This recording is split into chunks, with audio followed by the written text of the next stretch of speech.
Hey friends, Dory Martin here, your EFT and stress and resilience coach. So I wanted to check in on this video and talk to you about some of the signs that EFT is working, and then if you feel like it's not doing something, then what to do to enhance your results. One thing I wanted to say about this is that actually, because you're tapping on meridian points, something is always happening. And so just be assured that you are not wasting your time. Something is happening because you are tapping on the meridian points. And so I wanted to share with you just because sometimes the shifts that are happening are a little bit more subtle. And so I wanted to share with you what to look for so that you can kind of feel that it's working and see some of the things that are shifting.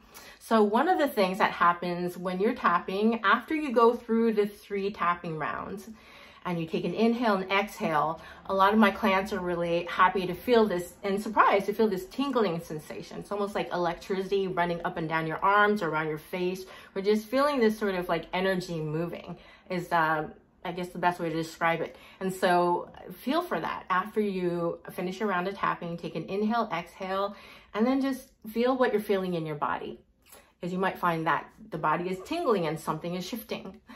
Another sign that EFT is working is that you might end up yawning. It's really interesting because I used to work with a friend of mine. She was an energy worker, and she kept yawning, and I kept thinking, are you bored? What's going on? But a lot of times when you're working with energy and you're aware of how it works, you can see that yawning is a way of releasing. And so sometimes as I'm tapping with a client, they'll yawn in the middle of an affirmation or in the middle of tapping or maybe after tapping. And that's a sign that something is shifting. Another sign that tapping is working is when you sigh. You might be tapping, or when I'm tapping with a client, then I'll see the person visibly relax, and then I'll hear, and that's because, again, there's a feeling of being safe or relief or relaxation. It's a way of kind of releasing tension. So sighing is another sign that tapping is working. Another sign that tapping is working, and this is kind of a funny one, literally, is that you might start giggling. Something might feel kind of funny, and you'll start laughing.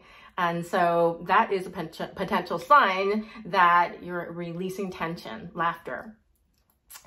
As a body worker, this is something that I've seen when I'm working on clients, but when the muscle tension, everything starts to release, sometimes you start to twitch. Maybe, something on your hand might start to twitch, or a foot. So twitching can be happening sometimes. I know it's kind of funny when I work on my husband, he starts to twitch, like his leg will start to twitch or something. And sometimes I do work on him while he's sleeping and he'll start to twitch because energy is releasing. And then another sign that the EFT is working is burping. I have not personally seen this happen, or maybe people are a little bit subtle about it when they do it, but my mentor, Deborah Lindsay, had a client actually who would burp through the entire session, and she said it was the funniest thing, but it's a sign of release of some sort. And then the other sign that the tapping is working is really you're not getting any emotional charge. I mean, that's really where you find from the suds. You're not, I mean, you can talk about the situation or whatever, but you're not feeling the pain. You're not getting that emotional escalation you were getting when you started. There's another thing that happens when it's working. It's that all of a sudden you go through you've tapped your session, and now you're going through your day, and you realize you're not responding the same way you were before to the trigger or the negative belief system. Maybe you had an epiphany, and now you realize, oh wow, that was not about me at all, and I don't have to worry about it. So you might have some mental shift or emotional shift around what you're tapping about. And then something else that's interesting is sometimes the person won't remember what they were tapping on. They can't even access that emotion or that troubling thought. So they forget what it is. What are we tapping on? What is this? Some thoughts that might come up as you're tapping when it's making a difference could be that feeling of, wow, it's over. It's over, I'm free.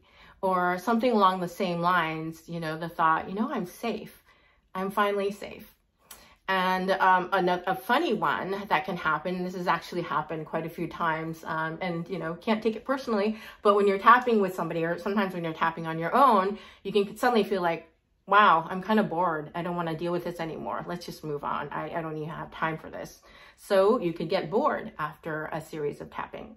So those are some of the signs that the tapping is working. What if you feel like I don't know if it's working or it's not working fast enough. Here are some tips for you.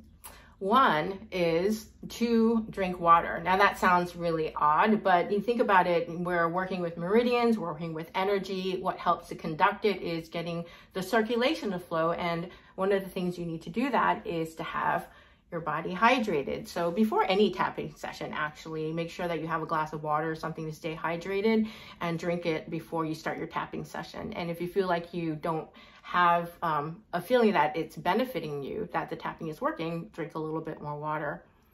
Another thing to do is to look at the advanced techniques and try them. And of course, I would suggest trying the 9 gamut, because here you're accessing more of the meridians. Also, you're accessing different areas of the brain with the eye movement, the humming, and the counting. So 9 gamut. Something else to try is when you're speaking out the setup and also the affirmations, emphasize it. Put emotion into it. Really try and conjure up that emotion that you're trying to address. And so try that and see if that makes a shift. Something else you can do is also look at the different aspects of the thing that you're tapping on. As an example, if you're tapping about a really traumatic car accident, and you're tapping on, this traumatic car accident, maybe it was a level 8 and it went down to 7, and you're thinking, I'd like to shift it a little bit more. You can try tapping again and tapping with more emphasis. Drink a little bit of water, and then look for the aspects. And that means like, for example, a person tapped down maybe from a 8 to a 7, that car accident, but then realized, though I'm still being triggered, and thought, the other thing that triggering me about the car accident was watching those headlights coming at me in the dark at top speed and feeling like there was nothing I could do. So tap on the headlight situation, and then tap on that feeling of being stuck and being helpless.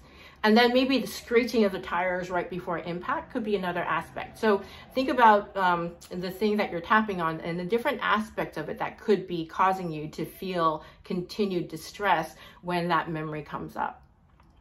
And another thing that could be happening is that you are being re-traumatized. How do you know if you're being re-traumatized? It could be that it's escalating, and so your SUDs are going up instead of down. A real telltale sign that I watch out for is that the person is holding his or her breath, because now you're not letting the trauma out, you're kind of just letting it in and integrating it. Or if you're just, inhaling, that's another sign that you're re-traumatizing. And so what you do in this situation is you tap and just don't speak, because you've already brought up that emotion and you need to let it run its course and get out of your system. So as you're tapping, you're releasing that response from your body, and you should feel it begin to calm down. And make sure that you're breathing. Inhale and exhale, because you want to release that, get rid of that trauma trigger that's happening in your body. And also try the tearless trauma technique. Basically, it's on the advanced tapping techniques. And so go ahead and look for that, and then try the tearless trauma technique.